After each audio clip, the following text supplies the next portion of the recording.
பார்ப்போம். அன்பின் ஆண்டவர் என்னோடும் எங்களோடும் பேசும். கர்த்தாவே சொல்லுகிறோம். கேட்பவர்களாகவும் சொல்லுகிறவர்களாகவும் மாத்திரமல்ல, அதன்படி நடக்கிறவர்களாக என்னையும் எங்களையும் நீர் மாற்றும். ஆண்டவரே, மனிதன் அப்பத்தினால் மாத்திரமல்ல, தேவனுடைய வாயிலிருந்து வருகிற ஒவ்வொரு வார்த்தையினாலும் பிழைப்பான் சொல்லப்பட்டிருக்கிறது. சுவாமி, உடைய வார்த்தையினால் எங்களை பிழைக்க, உடைய வார்த்தையினால் எங்களை குணமாக்கும், உடைய வார்த்தையினால் எங்களை பலப்படுத்தும், எங்களை ஆசீர்வதித்து அனுப்பும். நாங்கள் காதுகளிலே கேட்கும்போது உள்ளத்திலே தூய ஆவியானவருடைய கிரியை நடைபெற அருள் தாரும். ஆண்டவரே, எங்கள் உள்ளங்களை நல்ல நிலங்களாக மாற்றும். உடைய வேத வசனத்தை ஏற்றுக்கொள்ள கூடிய மனப்பக்குவம் எங்களுக்கு தாரும். இயேசு கிறிஸ்துவின் மூலம் தாழ்மையோடு வேண்டிக் கொள்கிறோம் நல்ல பிதாவே, ஆமென். தயவுசெய்து உட்கார்வோம். கிறிஸ்துவுக்குள் அன்பானவர்களே,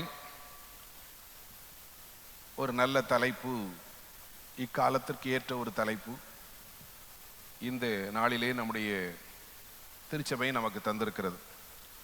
நற்செய்தியும் நவீன ஊடகமும் அப்படின்னு சொல்லி இருக்குது. ஊடகங்கள் என்ன, நமக்கு ஞாபகத்தில் ஒருவேளை 50 வயசுக்கு மேலே உள்ளவங்களுக்கெல்லாம் ஒரு ஊடகம் ஞாபகத்தில் இருக்கும். இப்போ உள்ளவங்களுக்கு அது தெரியுமானே தெரியல. ரேடியோன்னு ஒன்று இருந்துச்சு. ரேடியோ, அதில் என்ன ஒன்றா கேட்க மாத்திரம் செய்யும். You will hear. யாரோ ஒருத்தர் பேசுவாங்க, ஒரு பெட்டி முன்னாலே சத்தம் கேட்கும். அது ஒரு ஊடகம். என்ன, இப்போ எங்கே ரேடியோ இருக்குன்னு தெரியல. லாங் பேக் மேபி எல்லாமே கைக்குள்ள வந்துட்டு. அப்புறம் கேட்கறது மாத்திரம் இருந்துச்சு. அப்புறம் இந்த பேசுறது பாருங்க, ஒரு காலத்தில் டெலிஃபோன் அப்படின்னு ஒன்று இருந்துச்சு இல்லையா? இப்படியே ஒரு இதை வச்சு கிருன்னு சுற்றுவோம், சுற்றி பேசணும் இல்லை, பேசுவது. ஸோ கேட்பது. ஊடகங்கள் எதற்கு உதவி செய்கிறது? கேட்பது இல்லையா, பிறகு பேசுவது. ஸோ இதில் நம்ம திருப்தி ஆகலை இல்லையா? நமக்கு இன்னும் கொஞ்சம் தேவைப்பட்டுச்சு. பார்த்தா நல்லா இருக்கும் போல அப்படி தோணிச்சு பாருங்க. இப்போ எல்லா இடத்துலையும் டிவி வந்துச்சு, எல்லாம் டிவி வந்துச்சு. டிவி வந்த உடனே ரொம்ப பரிசுத்தமாக இருக்கும் அப்படின்னு நினைக்கிற பெரிய பிரசங்கிமாரெலாம், ஐயோ, ஒரு சிலர் அது வந்து பிசாசுடைய கொம்பு அப்படிலாம் பிரசங்கம் பண்ண ஆரம்பிச்சிட்டாங்க. மேலே அந்த ஆண்டனா ஒன்று இருக்கும் பெருசாக, அப்படிலாம் பேசினாங்க. ஸோ ஏன்னா எது புதுசு வந்தாலுமே நமக்கு கொஞ்சம் பயம்தான். ஐயோ, என்னதோ ஆயிருமோ அப்படின்னு சொல்லி ஒரு ஃபியர் இருக்கும் பாருங்க. ஏன்னா ஏற்கனவே ஒன்றில் பழகியிருப்போம், அதனால் டிவி வந்தோடனே நமக்கு பயம். ஆனால் அப்புறம் கொஞ்சம் கொஞ்சமாக வந்து டிவியை நாமும் பயன்படுத்த கற்றுக்கொண்டோம். அதனால் நிறைய பேர் டிவி இல்லாத வீடுன்னு பார்த்தா ரொம்ப ரேராக தான் இருக்கும் பார்க்க. ஸோ பார்ப்பது. ஸோ முதல்ல பேசுறது, கேட்கிறது இல்லை, டெலிஃபோன் பேசணும், கேட்டோம், ரேடியோ, பிறகு பார்ப்பது, டிவி வந்துச்சு. அப்புறம் சரி, இது மாத்திரம் போதாதுன்னு நமக்கு ஒரு எண்ணம் பாருங்க. பேசிட்டோம், கேட்டுட்டோம், பார்த்துட்டோம், கொஞ்சம் தொட்டா நல்லா இருக்குமே அப்படின்னு வந்துச்சு பாருங்க. செல்ஃபோன் வந்துட்டு பாருங்க, டச் ஃபோன் வந்துட்டு அப்படியே தொட்டுக்கிட்டே சில எப்பவும் அப்படியே அப்படி பார்த்துக்கிட்டே இருக்க மாதிரி ஒரு சூழல். அப்படி இதை தொட்ட உடனே அதுக்குள்ளே இன்னொன்று வந்துடுது, அதை தொட்டுப்பார், அதை தொட்ட உடனே இதை தொட்டுப்பார். தொட ஆரம்பிச்சாச்சுன்னா திடீர்னு பார்த்தா 1/2 மணி நேரம் போயிட்டு, ஐயோ போச்சே, 1/2 மணி நேரம் வேஸ்ட் ஆகுது, 1 மணி நேரம் போயிட்டு. சிலர் தூங்கும் போதே அப்படியே தொட்டுக்கிட்டே எப்போ தூங்குனாங்கன்னே தெரியாமல் அந்த ஆளை கீழே போட்டு அந்த ஆளை தூங்கிடுறாங்க. எழும்பின உடனே அப்படியே தொட்டுதான்.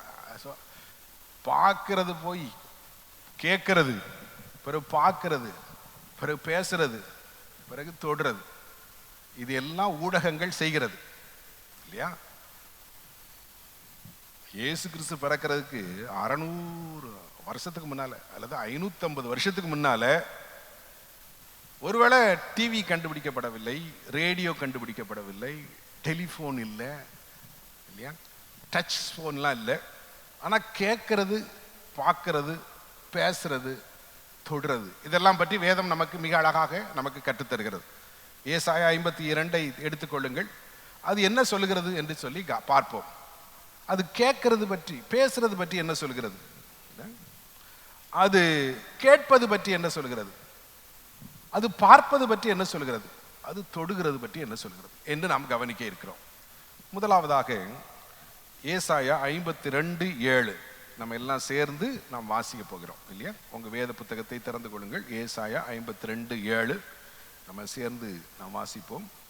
சமாதானத்தை கூறி நற்காரியங்களை சுவிசேஷமாய் அறிவித்து ரட்சிப்பை பிரசித்தப்படுத்தி உன் தேவன் ராஜரீகம் பண்ணுகிறார் என்று சீயோனுக்கு சொல்லுகிற சுவிசேஷகனுடைய பாதங்கள் மலைகளின் மேல் எவ்வளவு அழகாய் இருக்கிறது.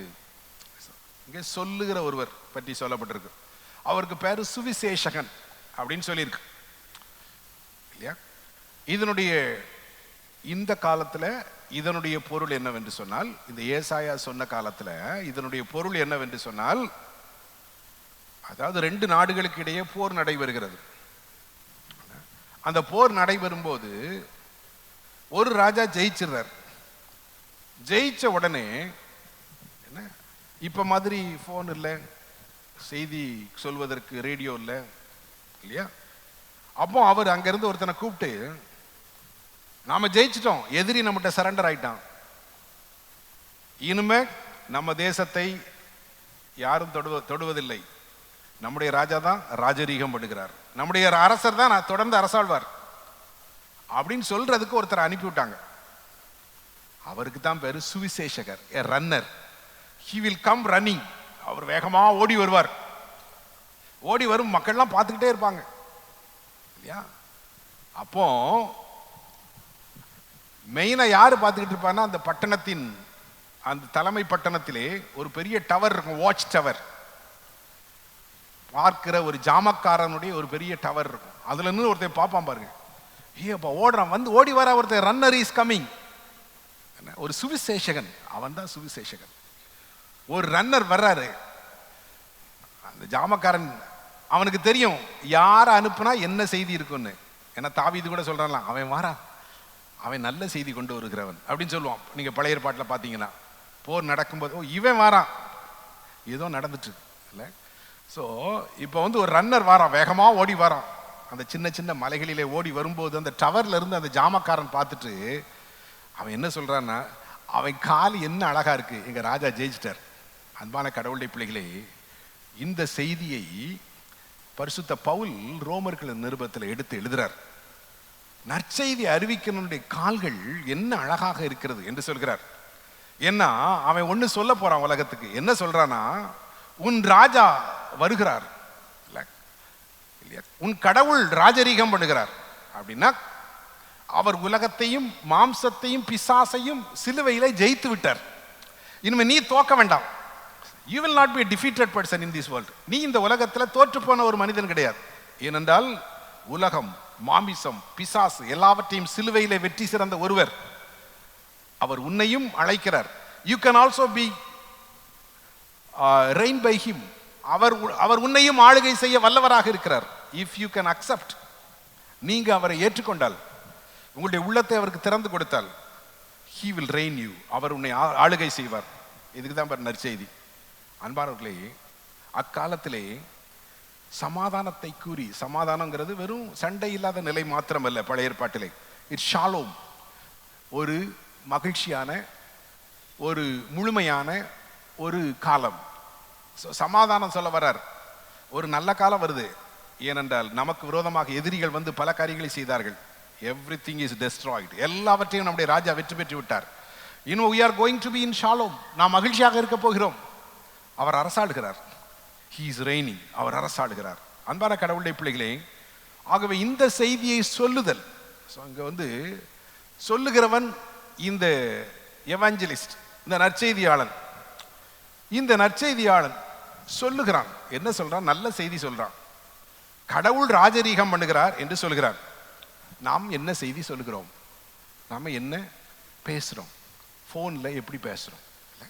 நல்ல செய்தி பேசுகிறோமா?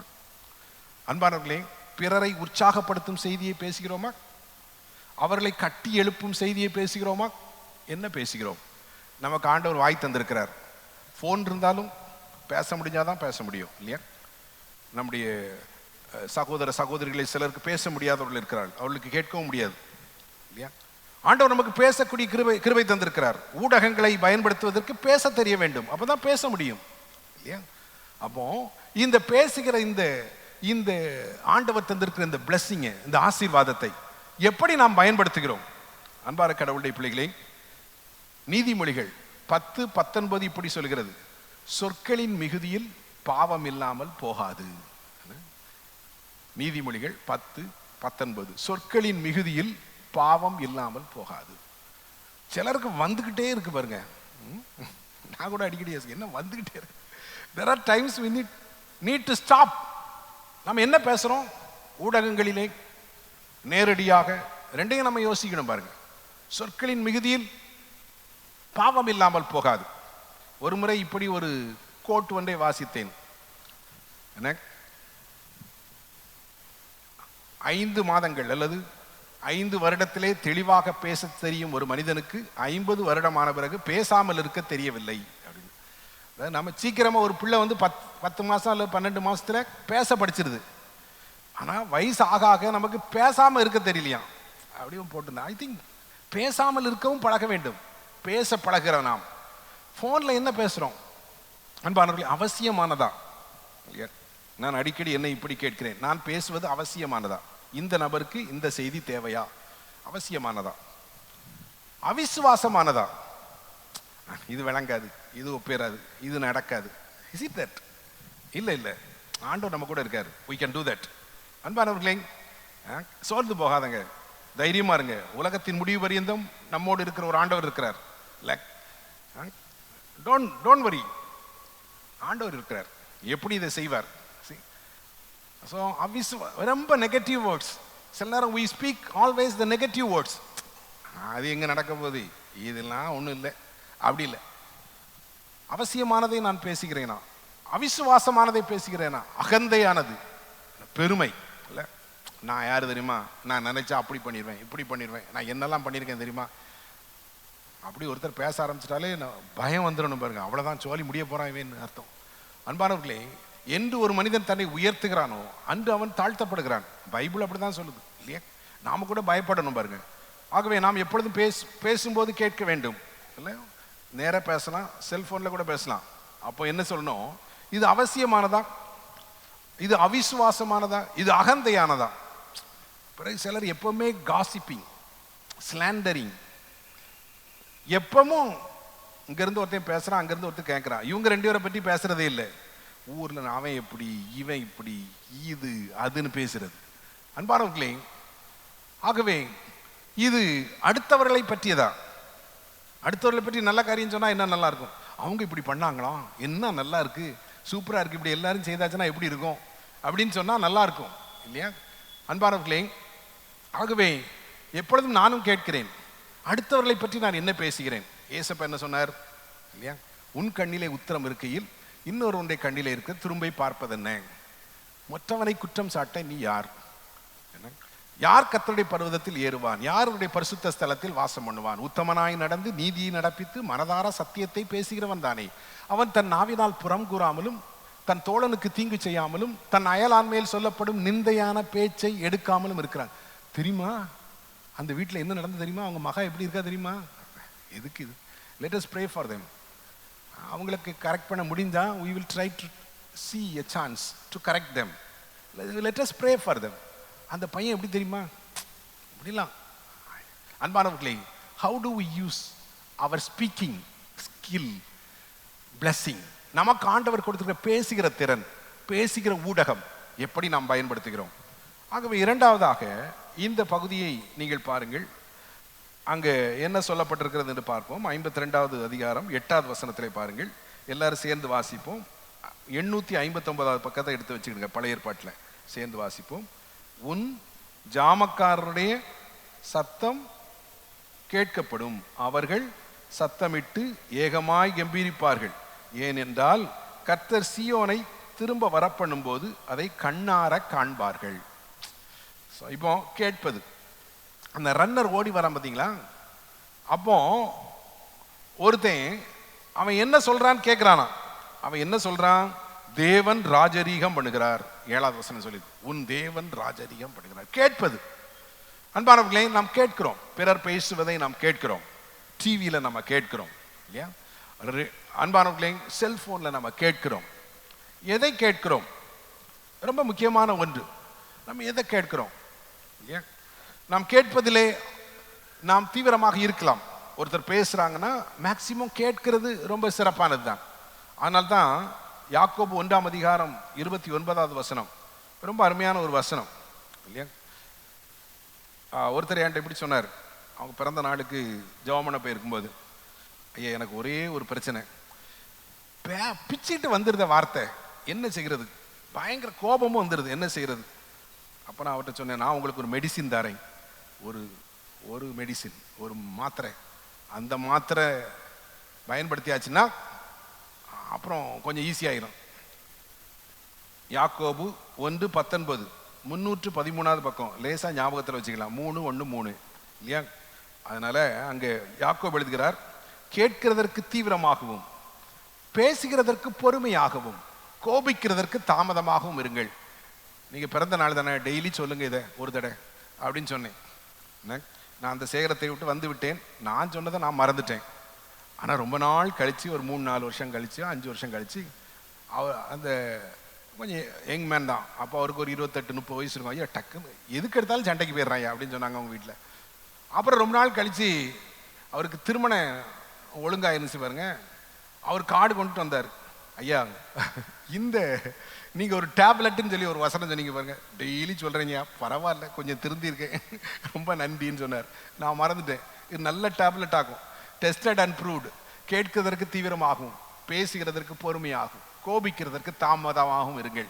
நம்மளை யார் மாற்ற முடியும் பாருங்க? என்ன யார் மாற்ற முடியும்? ஏசப்பா தான் மாற்றணும். வேத வசனம் தான் நம்மளை மாற்றணும் பாருங்க. நம்மளால முடியாது பாருங்க. ஆகவே கேட்பதற்கு தீவிரமாக, பேசுகிறதற்கு பொறுமையாக, கோபிக்கிறதற்கு தாமதமாக இருப்போம் என்று சொல்லி ஆண்டவர் சொல்கிறார். எதை கேட்கிறோம்? வாட் டு வி ஹியர் இல்லையா? 1 கொரிந்தியர் 15ஆம் அதிகாரம் 19வது வசனத்திலே பரிசுத்த பவுல் சொல்கிறார், ஆகாத சம்பாஷணை நல்லொழுக்கங்களை கெடுக்கும். What do we hear? நம்ம எதை கேட்கிறோம்? அன்பானவர்களே, நமக்கு கேட்கறதுக்கு நிறைய இருக்கு. இப்போ இல்லை, செல்போன்ல இருக்குது, இல்லை டிவி இருக்குது, எல்லாம் இருக்கு. செல்போன்லே பல காரியங்கள் இருக்குது. மற்றவங்க பேசுறாங்க, ஆடியோ அனுப்பப்படுகிறது, இல்லை கேட்கிறோம். எதை கேட்கிறோம்? இங்க ஆகாத சம்பாஷணை நல்லொழுக்கங்களை கெடுக்குமா இல்லையா? தவறான காரியங்களை பேசிக்கிட்டே இருந்தா நம்ம ஒழுக்கம் கெட்டு போயிடும் அப்படின்னு சொல்லி சொல்றார். அது என்ன சூழல்ல சொல்றாருன்னா, அங்க உயிர்த்தெழுதலை பற்றி பல விதமா மக்கள் பேசுறாங்க. அதை பற்றி தான் அவர் சொல்றார். ஆகாத சம்பாஷணை பாருங்க, பலவிதமான சம்பாஷணைகள். நீங்க நீதிமொழிகள் 7வது அதிகாரம் 21வது வசனத்துல அங்கே ஒரு பெண் வந்து ஒரு பையன்கிட்ட பேசுறாளாம். அவன் என்ன பேசுறாளாம் பாருங்க. நீதிமொழிகள் 7:21 தன் மிகுதியான இனிய சொற்களால் அவனை வசப்படுத்தி தன் உதடுகளின் மதுர வாக்கினால் அவனை இணங்க பண்ணினாள்.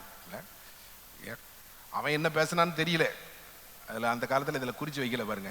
ஆனால் அவன் என்ன பேசினாலாம், ரொம்ப அழகா இனிப்பா பேசி, அதுக்கு முன்னால நிறைய பேசியிருக்கா பாருங்க, நிறைய பேசியிருக்கா. அது ஆகவே பேசி தன் இனிமையான சொற்களால், ஒருத்தர் ரொம்ப இனிமையா பேசுறாரு, அது கரெக்டா? Is it true? உண்மையா? அன்பானவர்களே, சில நேரத்தில் we forget that இனிமையான சொற்களால் அவனை வசப்படுத்தி தன் உதடுகளின் மதுர வாக்கினால் அவனை இணங்க பண்ணினாள். ஏதோ தவறான விஷயம் பாருங்க. அப்போ அவள் பின்னே போனானாம். அது எப்படி போச்சாம்? மாடு அடிக்கப்படுவது போலவும், ஒரு குருவி தன் பிராணனை வாங்க கண்ணி அறியாமல் அதில் தீவி இருக்கிறது போலவும் அவன் சொன்னதற்கு அவள் சொன்னதுக்கு அவன் சரி சொல்லிட்டானா. ஐ திங்க் அன்பானவர்களே, நாம் கேட்கிறோம். எதை கேட்கிறோம்? அது கரெக்ட் தானா? ஊடகங்களிலே நாம் பல காரியங்களை கேட்கிறோம். Are we hearing right things? சரியான காரியத்தை நாம் கேட்கிறோமா? நம்மையே நாம் யோசித்து பார்ப்போம். பாருங்க, 1 ராஜாக்கள் 12ஆம் அதிகாரத்துல இங்க ஒரு இளைஞன், அவனுக்கு முன்னால 2 விதமாக கேட்கறதுக்கு வாய்ப்பு இருக்குது. அங்க மக்கள்லாம் வந்து சொல்றாங்க, சாலமோன் மகன் மக்கள்லாம் வந்து என்ன சொல்றாங்கன்னா, எப்பா ரொம்ப கஷ்டம் உங்க அப்பா ஆட்சியில. அவங்க அப்பா ஆட்சி நல்லா தான் இருந்துச்சு ஆரம்பத்துல, ஆனா கடைசியில அதை கட்டுறேன் இதை கட்டுறேன் நிறைய கட்டி பணம்லாம் டாக்ஸ் எல்லாம் பிரிச்சு அப்பப்போ பணம் கேட்டு பீப்புள் வந்து அப்படியே டவுன் ஆயிட்டாங்க. அதுதான் சரித்திரம் சொல்லுது. அன்பான கடவுளுடைய பிள்ளைகளே, ஹிஸ்டரி ஆஃப் இஸ்ரேல், இஸ்ரவேலின் சரித்திரம் என்று எழுதப்பட்ட புத்தகங்களிலே ரெகோபெயாம் சாலமோன் ஆட்சிக்கு பிறகு ரெண்டா பிரிஞ்சிட்டுங்கிறதுல நம்ம வேத புத்தகத்தில் ஒரு ஸ்பிரிச்சுவல் பெர்ஸ்பெக்டிவ் கொடுக்கப்பட்டிருக்கு, ஒரு ஆன்மீக ஒரு பார்வை கொடுக்கப்பட்டிருக்கிறது. சரித்திர புத்தகம் என்ன சொல்கிறது என்றால், Solomon become a very big businessman. Solomon பெரிய பிசினஸ்மேன் ஆயிட்டார் இல்லை. மெசபத்தோமியாவில இருந்து வாங்கி எகிப்துக்கு வித்தார், எகிப்திலிருந்து வாங்கி மெசபத்தோமியா குதிரையும் ரதம் வித்தாராம். அது மாத்திரம் இல்லை, ஒவ்வொரு ப்ராஜெக்டா கட்டினார். அரண்மனையை கட்டினார், கோயிலை கட்டினார், அதை கட்டினார், இதை கட்டினார். பணம் பணம் பணம் பணம் பணம் பணமே கேட்டுட்டு இருந்தார். ஆகவே people were suffering. எவ்வளவுதான் டாக்ஸ் கொடுக்க முடியும்? தன்னுடைய படையை பெருக்கிக் கொண்டே இருந்தார். நிறைய சோல்ஜர்ஸ்லாம் சேர்ந்துட்டாங்க. அப்போ அவ்வளவு பேருக்கு சோறு கொடுக்கணும், அவ்வளவு குதிரைக்கு சாப்பாடு போடணும். So it became very tough for the people. மக்களுக்கு ரொம்ப கஷ்டமாயிட்டு. அதனால அந்த மக்கள்லாம் வந்து சொல்றாங்க, எப்பா உங்க அப்பா ரொம்ப கஷ்டப்படுத்திட்டாருங்களே, கொஞ்சம் குறைங்க, அதை அந்த பேர்டன்லாம் கொஞ்சம் குறைங்க. ரெகோபெயாமுக்கு ஒன்றும் தெரியாது, ஏன்னா அவர் அரண்மனையில் இருக்கார். அவருக்கு என்ன பஞ்சம் இருந்திருக்கும்? அவருக்கு சாப்பாடு கஷ்டம் இருந்திருக்குமா? ஒன்றும் இல்லை. அவர் உடனே இளைஞர்களை எல்லாம் பெரியவங்களெல்லாம் கூப்பிட்டு பேசுறாரு. அப்போ பெரியவங்க சொல்றாங்க, அவங்க சொல்றதை கொஞ்சம் கேளுங்க அப்படின்னு சொல்றாங்க. Sometime we don't listen to people. பாருங்க, கேளுங்க. அதனால தான் யாக்கோபு எழுதினார், கேட்கிறதுக்கு தீவிரமா கொஞ்சம் கேளுங்க, அவங்க சொல்றது உண்மைதான், கொஞ்சம் சாஃப்டா போங்க, மக்களை கூப்பிட்டு அன்பா பேசுங்க, கொஞ்சம் பேடன் எல்லாம் குறைங்க, டாக்ஸ் எல்லாம் குறைங்க, கொஞ்சம் குறைச்சி எல்லாம் செய்யுங்க அப்படின்னு சொன்னாங்க. உடனே சரி ஓகே, எல்லாரும் சொல்றதை கேட்கறது நல்லதுதான், ஏன்னா காதுக்கு மூடி இல்லை பாருங்க. ஆனா ஓரளவு கேட்கும்போது நிதானித்து கேட்க வேண்டும். பிறகு இளைஞர்களை எல்லாம் கூப்பிட்டு கேட்குறான், என்ன செய்யலாம்? அப்போ அவங்க சொன்னாங்க, ஏய் முதல்ல அடக்கிடணும். இல்லை, சில நேரத்தில் இந்த கல்யாணம் ஆகும்போது கூட மாப்பிள்ளை பொண்ணுக்கிட்ட அப்படி தான் சொல்லி அனுப்புகிறாங்க, முதல்ல அடக்கிரு, அவ்வளோதான் ஜாலி முடிஞ்சு, தேவையில்லாத அட்வைஸ் கொடுத்துடாதங்க அன்பானவர்களே, முதல்ல அடக்கிரு அப்படி சொல்கிறாங்க. அவன்கிட்ட சொன்னாங்க, முதல்ல அடக்கிரு, இப்போ அடக்குனா தான் அடங்குவா அப்படி சொன்னான். அடங்க மாட்டான், அதனால் முதல்ல அடக்கிருன்னு சொல்கிறான் பாருங்க. உடனே முதல்ல சொல்லிடு. உடனே ரெகோபெயாமுக்கு வந்து அவங்க அப்பா கூட வந்து பெரியவங்க சொன்னது வந்து ரொம்ப கிரிட்டிக்கலாக திங்க் பண்ணுறார். அவங்க சொன்னது லாக்கிப்பட்டு வராது அன்பானவர்களே. ஏன்னா அவங்க நல்லா சொல்லலை, அவங்க அப்பாவை பற்றி நல்லா சொல்லலை. சில நேரம் நம்மளை பற்றி நல்லா சொல்றது மாத்திரம் தான் நம்ம கேட்கும், நம்மளை பற்றி தப்பா சொல்றதையும் கேட்டுக்கிடணும் பாருங்க. we need to listen. இது சரியில்லைன்னு சொல்லும்போது we need to listen பாருங்க. அந்த பெரியவங்கெல்லாம் சொல்றாங்க, எப்போ அவங்க அப்பா ஆட்சி முதல்ல நல்லா தான் இருந்துச்சு, கடைசியில் நல்லா இல்லை, it was very tough, so come down, அரச குடும்பமாக நீங்கள் கீழே இறங்கி வாருங்கள், கொஞ்சம் மக்கள் சொல்றதை கேளுங்க அப்படி சொல்றாங்க. ஆனா வாலிபர்கள்லாம் சொன்னாங்க, கூட சேர்ந்தவங்கலாம், விடாத, உங்க அப்பா எப்படி ஆளு தெரியுமா, எப்படி அடக்கி ஆண்டாரு, முதல்ல அதே பிடியில நின்று அப்பதான் பிழைச்சா, அல்லது ராஜ்யம் பிழைக்காது என்று சொன்னார்கள். உடனே ரெகோபியாம் அவங்க அட்வைஸ் படி சொன்னான். என்ன சொன்னான்னு சொல்லி நீங்க பாத்தீங்கன்னா, அவ்வளவு கடினமாக, என்ன எல்லாம் ஆட்சி எங்க கையில தான் அப்படின்னு சொல்லி அந்த யெரொபெயாம் 1 ராஜாக்கள் 12வது அதிகாரம்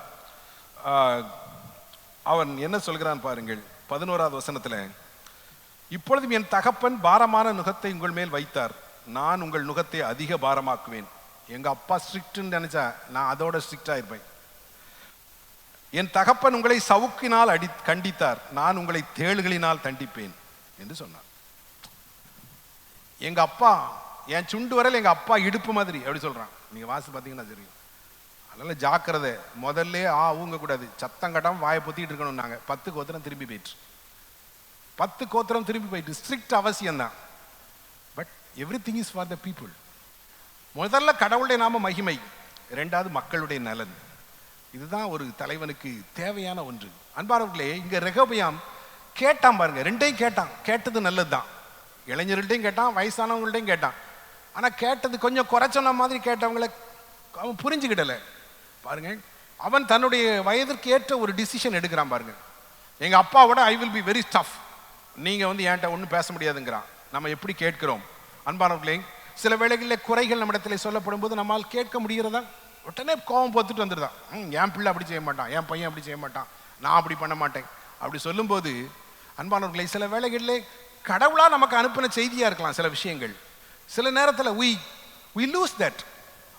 we lose to get God's perspective. கடவுளுடைய வாய்ஸ் யார் மூலமா? கழுத மூலமா கூட வரலாம், ஒரு சேவல் மூலமா கூட வரலாம் அன்பானவர்களே. ஆகவே கேட்பது, பேசுவது, கேட்பது பாருங்க, இதெல்லாம் ரொம்ப அந்த காலத்து ஊடகம் இல்லையா? இப்போ 52:8 பாருங்க, அங்க பின்பகுதி சொல்கிறது, கர்த்தர் சீயோனை திரும்பி வர பண்ணும்போது அதை கண்ணார காண்பாய். இப்போ இந்த ஜாமக்காரன் முதல் 7வது வசனம் வந்து ரன்னர், சுவிசேஷகன். 8வது வசனம் வந்து ஜாமக்காரன். ஜாமக்காரன் என்ன செய்ய சொல்றாரு, ஐ சி, நீங்க எல்லாம் பார்க்க போறீங்க. ஸோ அவர் கேட்டு கீழே பதில் சொல்லுவார். ஜாமக்காரன் என்ன செய்வார்னா, அங்க இருந்து ரன்னர் வர்றதை அவர் சொல்றதை கேட்டு தன்னுடைய மக்களுக்கு கம்யூனிகேட் பண்ணுவார். என்ன நடந்துகிட்டு இருக்கு, ஹி வில் கம்யூனிகேட். ஆமா, இங்க என்ன கம்யூனிகேட் பண்றாரு பாருங்க. கர்த்தர் சீயோனை திரும்பி வர பண்ணும்போது அதை கண்ணார காண்பார்கள். மக்கள் கூட்டம் கூட்டமா பாபிலோன்ல இருக்காங்க, அவங்களுக்கு சொல்லப்பட்ட செய்தி, கூட்டம் கூட்டமா திரும்பி வருவாங்க, அதெல்லாம் நீங்க பார்ப்பீங்க என்று சொல்கிறார். அன்பான கடவுளுடைய பிள்ளைகளை, காண்பது, நாம் எதை பார்க்கிறோம்? நாம் பொதுவாக ஊடகங்களிலே பார்ப்பதற்கு நமக்கு பயன்படுத்தப்பட்டிருக்கிற ஊடகங்கள் இருக்கு. டிவி இருக்குது, இல்லை செல்போன் இருக்கு. எதை நாம் பார்க்கிறோம்? பார்க்கிறது வந்து கேட்பதை விட, இல்லை என்றால் பேசுவதை விட சில நேரத்தில் ஆழமான தாக்கங்களை உண்டு பண்ணி விடுகிறது. நம்ம எதை பார்க்கிறோம் கொஞ்சம் யோசித்து பார்ப்போம். நாம் பார்க்கறத நம்ம என்னெல்லாம் ஒரு அந்த நாள் முழுவதும் பார்த்தோன்னு சொல்லி அதை எடுத்து அதை அப்படியே ஸ்டோர் பண்ணி வச்சு டிவியில் போட்டு நம்ம எல்லா பிள்ளைகளோடு சேர்ந்து உட்காந்து பார்க்க முடியுமா அப்படின்னு கொஞ்சம் யோசித்து பார்ப்போம். அன்பான, இஸ் இட் வேலிட்? நம்ம பார்க்கறது அப்படி தானா? இட்ஸ் ஆல் ரைட், யார் வேணாலும் பார்க்கலாமா நம்ம பார்க்கறத? ஓகேயா?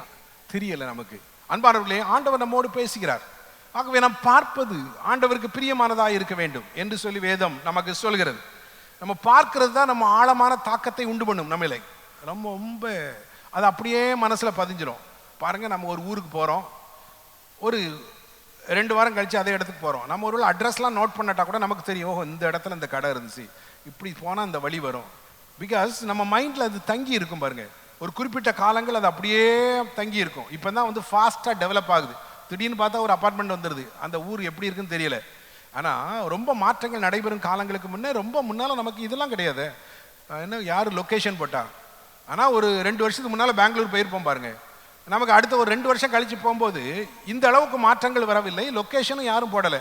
நம்ம போனால் தெரியும், இந்த இடத்துல ஒரு பைப் இருக்கும், அது பெண்ட் ஆகிருக்கும், இந்த இடத்துல ஒரு கட்டணம் பாலடைஞ்சு கிடக்கும், இப்படி போனால் கரெக்டாக இருக்கும்னு தெரியும். அது நம்ம மைண்டில் இருந்த லொக்கேஷன். இப்போ mind location we have forgotten. நம்ம கொஞ்சம் கொஞ்சமாக மறந்துட்டு வரோம். ஏன்னா லொக்கேஷன் வந்துட்டு, நம்ம கணக்கை மறந்துட்டோம், ஏன்னா கால்குலேட்டர் வந்துட்டு. அன்பானவர்களே, என்ன ஐபாட்லாம் மறந்துடுது இல்லை, மறந்துடுது, ஏன்னா நமக்கு தேவையில்லை, ஏன்னா குத்தி குத்தி பார்த்தா தெரிஞ்சிடுது. இப்போ நம்ம லொக்கேஷனை மறந்துட்டோம். அதனால் இப்படி போட்டு பார்த்தா தான் நமக்கு தெரியும் எங்கே திரும்பணும்னு, மற்றபடி திரும்ப தெரியாது. ஒரு நாள் இன்டர்நெட்டை நிப்பாட்டியாச்சுன்னா எல்லாரும் அந்தந்த இடத்துல நின்றுடுவாங்க, தேசம் முழுவதும் இல்லையா, உலகம் முழுசு எல்லாரும் நிற்பாங்க.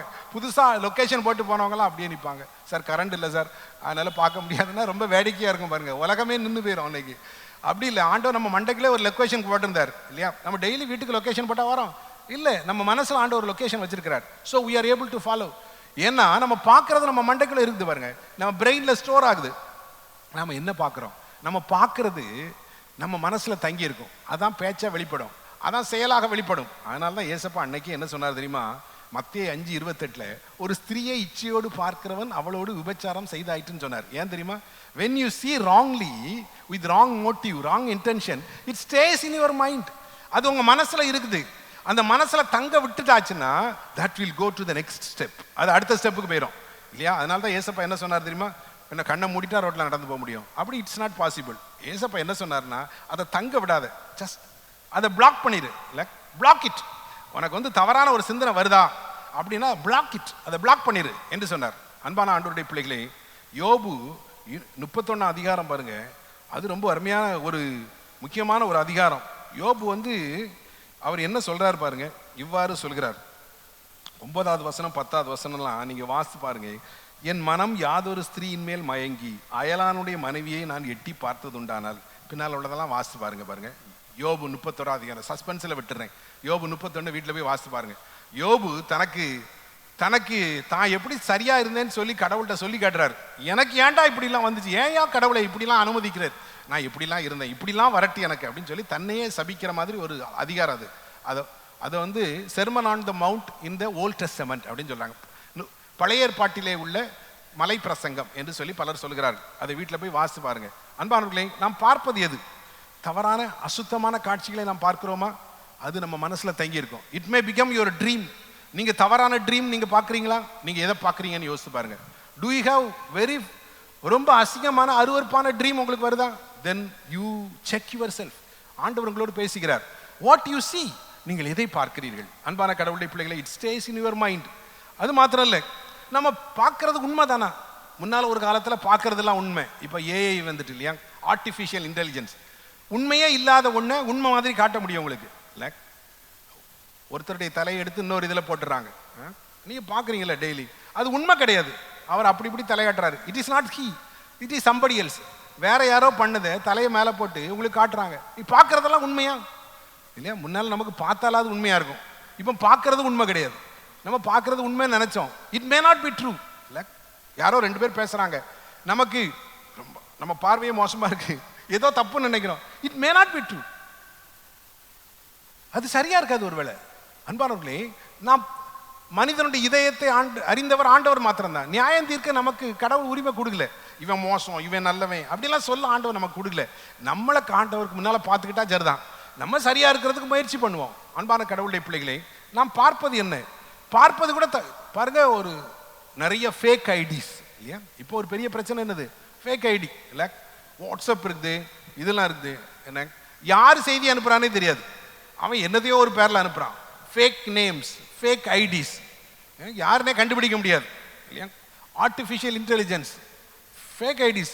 அவன் 10 வயசு தான் ஆகுது, 25 வயசு மாதிரி அவன் போட்டுறான் இல்லை, ஃபேஸ்புக்கில் வந்துடுவான். ஒருவேளை 75 வயசாக இருக்கும், அவன் 25 வயசு மாதிரி போடுவான். பாருங்க என்னெல்லாம் விபரீதங்கள் இந்த உலகத்தில் நடந்து கொண்டிருக்கிறது. நாலெட்ஜ் இஸ் குட், ரொம்ப யூஸ்ஃபுல்லாகவும் இருக்கு.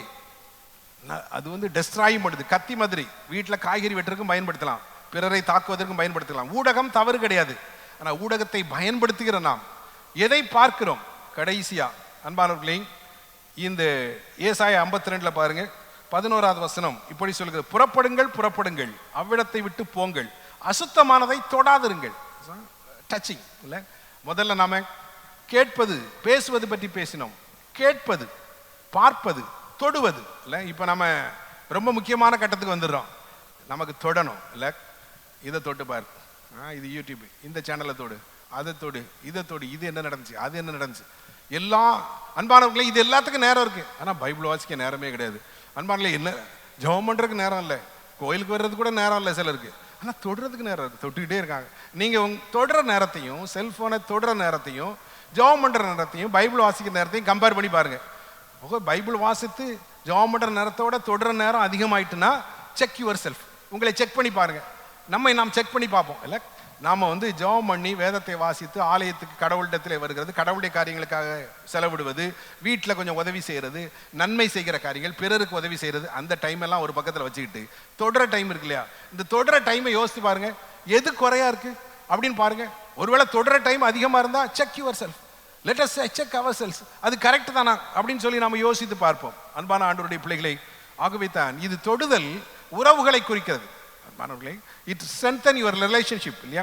நிறைய காரியங்கள் நாம் வந்து வேத புத்தகம் சங்கீதம் 1:1-3 இப்படி சொல்லுது, துன்மார்க்கருடைய ஆலோசனையில் நடவாமலும், பாவிகளுடைய வழியில் நில்லாமலும், பரிகாசக்காரர் உட்காரும் இடத்தில் உட்காராமலும். இங்க புறப்படுங்கள் எது சொல்லுதுன்னா, பாபிலோனை விட்டு புறப்பட்டு திரும்ப வாங்க இல்லை, எருசலேமுக்கு வாங்க இல்லையா? கடவுளுடைய பாத்திரங்களை சுமக்கிறவர்களே, ஏன்னா அந்த ராஜா கொள்ளையடிச்சிட்டு போன பாத்திரம்லாம் அங்கே பாபிலோன்ல இருந்துச்சு, அதை கொடுத்து விடுறாங்க. ஸோ கடவுளுடைய பாத்திரங்களை சுமக்கிறவர்களே, நீங்கள் வந்து அசுத்தமானதை தொடாதிருங்கள் இல்லையா? வேதம் நம்மை எதை தொட வேண்டும், எதோடு கூட நெருக்கமான உறவு வைத்துக் கொள்ள வேண்டும் என்பதையெல்லாம் சொல்லுகிறது. தொடுதல் பற்றி இப்போ நிறைய பேசுறாங்க இல்லையா? Right touch and wrong touch, சரியான தொடுதல் தவறான தொடுதல்லாம் பற்றி பேசுறாங்க. ரைட் டச்சா, ராங் டச்சா, நோ டச்சா அப்படிலாம் நம்ம யோசிக்க வேண்டியது இருக்கு. அன்பானவர்களே, ஆகவே இதெல்லாம் கம்யூனிகேஷன் தான் இல்லை. பேசுறது, கேட்கிறது, முதல்ல கேட்கறத சொன்னால் நல்லா இருக்கும்னு நினைக்கிறேன். கேட்கறது இல்லை, பிறகு பேசுறது, பிறகு பார்ப்பது, பிறகு தொடுவது. அன்பானவர்களே, இதற்கு ஊடகங்கள் உதவி செய்கிறது. ஆண்டவர் 2 விதமாக நம்மளை சொல்றாரு. ஒன்று, we must be an evangelist, நாம் சுவிசேஷகராக இருக்கிறோம். இன்னொன்று, we must be a watchman, ஜாமக்காரன். இந்த 2 ஃபிகர் தான் இங்கே சொல்லியிருக்குது. ஒன்று வந்து நற்செய்தி அறிவிக்கும் இல்லை, நற்செய்தியும் நவீன ஊடகங்களும். நாம் வந்து நமக்கு கொடுக்கப்பட்டிருக்கிற பேசுதல், பார்த்தல், தொடுதல், கேட்குதல், இதை நல்ல செய்தியை ப்ரமோட் பண்றவங்களாக, விசேஷமாக ஆண்டவராய் இயேசு ராஜரீகம் பண்ணுகிறார். அவருக்கு உங்கள் வாழ்வை ஒப்பு கொடுத்தார், அவர் உங்களுடைய வாழ்க்கையை ஆளுவார். நீங்கள் உலகத்தையும் மாம்சத்தையும் பிசாசையும் ஜெயிப்பீர்கள், வெற்றியான வாழ்க்கையை வாழ்வீர்கள். ஆண்டவர் உங்களை வழிநடத்துவார். நீங்க இந்த உலகத்துல பிறந்திருக்கிறதுல ஒரு பர்பஸ் இருக்கு. உங்களை உயிரோட வச்சிருக்கிற பர்பஸ் இருக்கு. உங்க வயசுல உள்ள நிறைய பேர் பரலோகத்துக்கு போய் சேர்ந்துட்டாங்க. ஆனா இன்னும் நீங்க உயிரோட இருக்கீங்க. Because God has a purpose in your life. Every day God wants to do something in your life. உங்க வாழ்க்கை மூலமா தேவன் ஏதோ ஒன்றை செய்ய வேண்டும் என்று விரும்புகிறார். அதற்காகத்தான் உங்களை உயிரோடு வைத்திருக்கிறார். Remind everybody. அன்பானவர்களே, ஆகவே ஆண்டவருடைய கரத்திலே கொடுத்தால், உங்கள் வாழ்வின் அதிபதியாகிய, ஜீவனின் அதிபதியாகிய இயேசுவினிடத்திலே நீங்கள் உங்களை வாழ்க்கையை கொடுத்தால், he will lead you towards that purpose.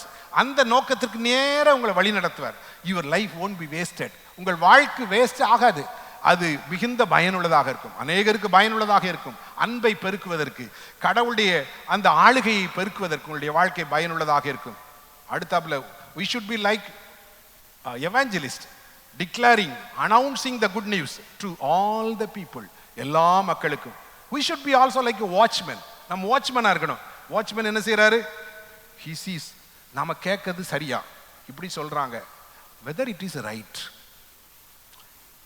நாம சரியா தான் பேசுறோமா? we must be watchmen for our own mouth. இந்த நாக்கு ரொம்ப மோசமானதுன்னு சொல்லி இதுக்கு எத்தனை காவலாளி வச்சிருக்காரு பாருங்க. 32 காவலாளி உள்ள, இல்ல 32 பல்லு இருக்கு, அதுக்கு மேல 2 உதடு இருக்கு, இல்ல இதுக்கு மூடி போட்டு வச்சிருக்காரு ஆண்டவர். ஏன்னா இது ரொம்ப டேஞ்சரஸ். அதனால தான் ஏசாயா என்ன சொன்னாரு? ஆண்டவரே, நான் வேற ஏதாவது சொல்லிருக்கலாம்ல, அசுத்த உதடுள்ள மனுஷன் சொன்னார். ரொம்ப ஏசாயா கடவுளை பார்த்தோடனே ஒன்னே தான் சொன்னார், நான் அசுத்த உதடுள்ள மனுஷன். ஸோ நம்ம உதடு தான் ரொம்ப குயிக்கா அசுத்தமாயிருதுன்னு நினைக்கிறேன். அன்பானவர்களே, we must be watchmen for our words. நம்முடைய வார்த்தைகளை குறித்து நம்ம ஜாமக்காரன் போல நம்முடைய வார்த்தைகளை காத்துக்கொள்வதற்கு ஆண்டவர் எனக்கு உதவி செய்ய வேண்டும், நமக்கு உதவி செய்ய வேண்டும். நீங்கள் எனக்காக ஜெபியுங்கள், நான் உங்களுக்காக ஜெபிக்கிறேன். our words must be very watchful words. அன்பானவர்களே, நம்முடைய பார்வை இல்ல, நம்முடைய பார்வையை குறித்து, கண்ணு கூட ஆண்டவர் மூடி வச்சிருக்காருல்ல, நம்முடைய பார்வையை குறித்து ஜாக்கிரதையாக இருப்போம். What we see. அன்பானவர்களே, நிறைய காட்சிகள் நம்மை கடந்து போகலாம். டிவியில நிறைய போகலாம் இல்ல, நம்ம கையில் இருக்கிற செல்போன்ல ஒன்றை பார்க்கும்போது இன்னொன்று வந்து இடையில விடலாம், அட்வர்டைஸ்மெண்ட்ஸ் வரலாம், அது வரலாம். பட் நாம எதை பார்க்கிறோம்? we must be watchmen. நம்முடைய கண்களுக்கு ஆண்டவர் நம்மை காவலாளியாக வைத்திருக்கிறார். we must be watchmen. அன்பானவர்களே, தொடுதல் நம்முடைய மீடியா வழியா, ஒருவேளை நம்ம வாட்ஸ்அப் வழியா, நம்முடைய ஃபேஸ்புக் வழியா, நம்முடைய இன்ஸ்டாகிராம் வழியா, இப்படி இருக்கிற ஒவ்வொரு ஆப் வழியா நாம யாரை தொடுகிறோம்? யாரோடு நம்முடைய உறவை ஸ்ட்ரென்தன் பண்ணிட்டு இருக்கோம்? Is it good? இது கடவுளுக்கு பிரியமானதா அல்லது நம்மை ஆண்டவரை விட்டு பிரிக்கிறதா? அல்டிமேட் கொஸ்டின் அதுதான். தேவனோடு அது நம்மை சேர்க்கிறதா, தேவனை விட்டு பிரிக்கிறதா? அன்பானவர்களே, ஆகவே அது நல்ல ஒழுக்கத்திற்கு வழி நடத்துகிறதா, அது தவறான ஒழுக்கத்திற்கு நம்மை வழி நடத்தி விடுமா? அன்பானவர்களே, ஆண்டவர் இந்த நாளிலே be an evangelist and be a watchman என்று அழைக்கிறார். நீங்கள் ஒரு நற்செய்தியாளராக நீங்கள் இருங்கள், நீங்கள் ஒரு ஜாமக்காரனாக இருங்கள் என்று சொல்கிறார். ஜெபிப்போம் கண்களை மூடி. அன்பின் ஆண்டவரே, என்னையும் எங்களையும் நற்செய்தி அறிவிக்கிற நற்செய்தியாளர்களாக மாற்றும். நாங்கள் எங்களுடைய கேட்பதை குறித்து, பேசுவதை குறித்து, பார்ப்பதை குறித்து, தொடுவதை குறித்து ஜாக்கிரதையாக இருக்க எங்களுக்கு அருள் தார். இயேசுவின் மூலம் கேட்கிறோம் பிதாவே, ஆமென்.